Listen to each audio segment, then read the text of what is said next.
From the book of Psalms, Psalm 7. I take refuge in you. Save and deliver me from all who pursue me, or they will tear me apart like a lion and rip me to pieces with no one to rescue me, Lord my God, if I have done this.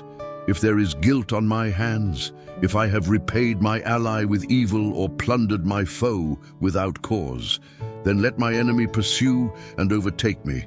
Let him trample my life to the ground and make me sleep in the dust. Arise, Lord, in your anger.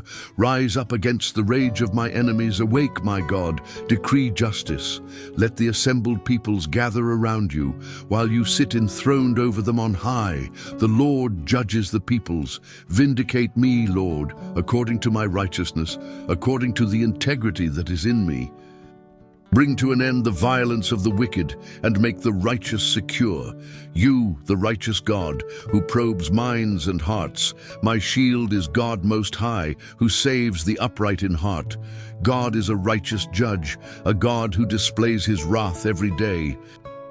If one does not repent, he will sharpen his sword. He will bend and string his bow. He has prepared his deadly weapons. He makes ready his flaming arrows. Whoever is pregnant with evil conceives trouble and gives birth to disillusionment. Whoever digs a hole and scoops it out falls into the pit they have made. The trouble they cause recoils on them. Their violence comes down on their own heads. I will give thanks to the Lord because of his righteousness. I will sing the praises of the name of the Lord Most High. This is the word of the Lord.